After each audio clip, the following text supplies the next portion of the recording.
नमस्कार दोस्तों, आप सभी का हमारे चैनल कॉन्स्टेंस माइंड में बहुत बहुत स्वागत है।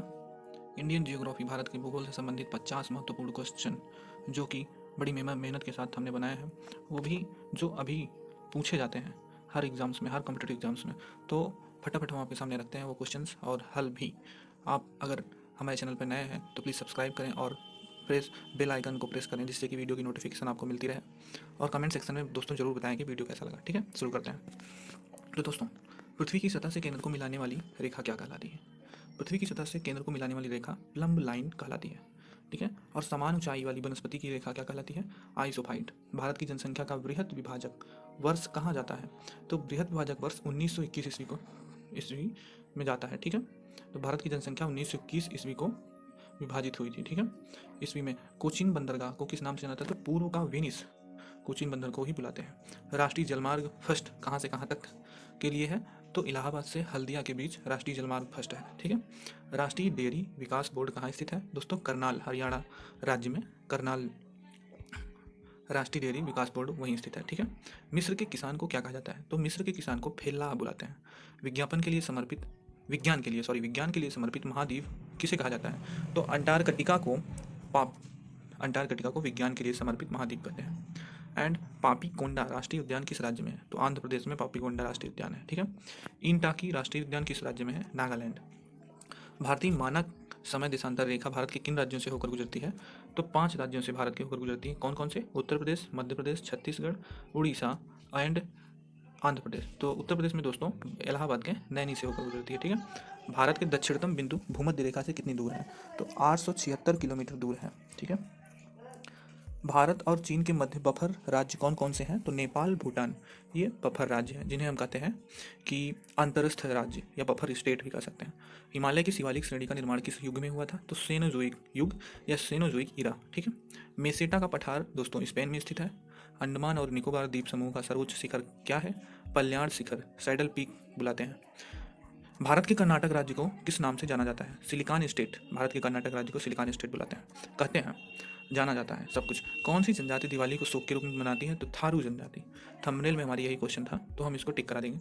थारू जनजाति। विश्व का पहला कार्टोग्राफर होने का श्रेय एनेक जी मेंडर को प्राप्त है। भारतीय कृषि का इतिहास नामक पुस्तक के लेखक मोहिंदर सिंह है, और मोहिंदर सिंह रंधावा। वरुणा और पीताम्बरी कौन सी फसल की प्रजाति है? तो सरसों जो है, वरुणा और पीताम्बरी सरसों की प्रजाति है। ठीक है। मटर की पत्ती रहित लिखा गया है, सॉरी दोस्तों, आप इसको ठीक कर लीजिएगा। मटर की पत्ती रहित प्रजाति अपर्णा है। ठीक है। एंड अमर आम की बीज रहित प्रजाति सिंधु होती है। भारत की स्वर्णिम चतुर्भुज परियोजना की लंबाई 5846 किलोमीटर है। भूमध्य रेखा इक्वेटर लाइन विश्व के कितने देशों से गुजरती है? तो 13 देशों से। संयुक्त राज्य अमेरिका भी उसमें है।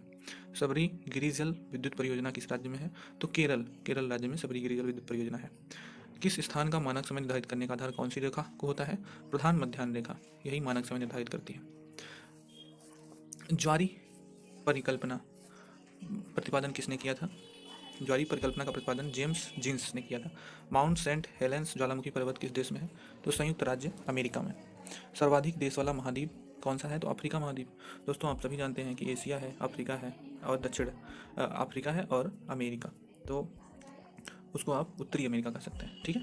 तो जिसमें दक्षिण अफ्रीका जो है, अफ्रीका महाद्वीप जो है, उसमें सबसे ज़्यादा देश है, और आबादी के हिसाब से देखा जाए तो एशिया है। ठीक है। एशिया में ही ब्रिक्स देश की बैठक एशिया में ही होती है। ब्रिटिश कोलंबिया को क्या कहा जाता है? पर्वतों का सागर। दस्ते लूट मरुस्थल कहाँ स्थित है? ईरान में। जिम्बाब्वे की राजधानी हरारे का पुराना नाम सेलिसबरी था। ठीक है। दोस्तों, बहुत ही महत्वपूर्ण क्वेश्चन है सभी क्वेश्चन, भले ही हम आपको डायरेक्ट आंसर दे रहे हैं, बट ये जो है ऑप्शंस में होंगे, तो जाहिर सी बात है इसमें से क्वेश्चन आपके फंसने वाले हैं, चाहे वो दिल्ली कांस्टेबल एग्जीक्यूटिव का एग्ज़ाम हो, या फिर CISF मिनिस्ट्रियल का हो, या फिर जिसमें भी जीएस पूछे जाते हैं क्वेश्चन आने वाले हैं। लेबनान की राजधानी क्या है? बेरूत है। जब सूर्य, चंद्रमा और पृथ्वी तीनों एक ही दिशा में होते हैं, गलती से लिखा गया है तो चीज़ लिखा गया है, तो एक ही दिशा में होते हैं, तो यह स्थिति क्या कहलाती है? सिजिगी कहलाती है।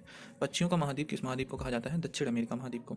और नहरों का देश पाकिस्तान को, नदियों का देश बांग्लादेश को कहा जाता है। लैंड ऑफ थंडर बोल्ट किसे कहा जाता है? तो दोस्तों, land of thunder bolt Bhutan को कहा जाता है। विक्टोरिया जलप्रपात किस नदी पर स्थित है? जाम्बेजी नदी पर विक्टोरिया जलप्रपात स्थित है। पाकिस्तान का स्वर्ग किसे कहा जाता है? पाकिस्तान की श्वेत घाटी भी को कहा जाता है पाकिस्तान का स्वर्ग। म्यांमार की सर्वोच्च चोटी क्या है? हाका बुराजी, ठीक है, सीधा सीधा नाम है।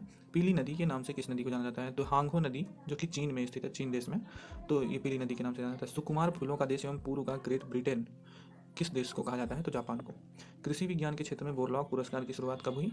तो ये 1972 ईस्वी में हुई थी। हरित क्रांति के जो जनक डॉक्टर नॉर्मन बोरलॉग हैं, उन्हीं के नाम पे बोरलॉग पुरस्कार की शुरुआत हुई थी। एक राष्ट्र एक नेता का नारा किसने दिया था? तो हिटलर ने ये नारा दिया था।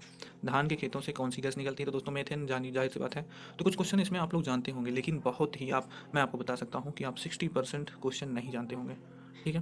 भारत का प्रथम नेशनल पार्क कौन सा है? ये सच्चाई है कि आप 60% नहीं जानते। आप मानने को तैयार हो या ना हो वो अलग बात है, बट आप अगर ध्यान से देखते हैं सारे क्वेश्चन वीडियो बिना स्किप किए, अगर आप यहाँ तक पहुँचे हैं तो बहुत बहुत धन्यवाद। और आपके प्रश्न, ये सब प्रश्न आपके काम आए होंगे, जैसे जाहिर आएंगे। और अगला क्वेश्चन हमारा, धान के खेतों और भारत का प्रथम national park Jim Corbett national park सरकार द्वारा कौन सी योजना 2022 तक सभी के लिए आवास के विचार पर चलाई जा रही है? तो प्रधानमंत्री आवास योजना ग्रामीण, पूरा नाम यही है। ये योजना जो है 2022 तक सभी के लिए आवास के विचार, आवास मिल जाए, इसके विचार पर चल रहे हैं। तो दोस्तों ये रहा पूरे 50 प्रश्न का उत्तर सही था। सारे प्रश्न बहुत ही महत्वपूर्ण है और बार बार परीक्षा में पूछे जाते हैं। तो अगर आप एसएससी की तैयारी कर रहे हैं या फिर किसी और कॉम्पिटेटिव एग्जाम की, तो आपके लिए बहुत महत्वपूर्ण है। अगर आपको ये सारे प्रश्न अच्छे लगे हों तो कृपया अधिक से अधिक दोस्तों में शेयर करें और हमारे यूट्यूब चैनल कॉन्स्टेंट माइंड को जरूर सब्सक्राइब करें, बेल आइकन भी प्रेस करें और कमेंट सेक्शन में अगर आप बोलना चाहते हैं कुछ तो बताएं भी। बहुत बहुत धन्यवाद।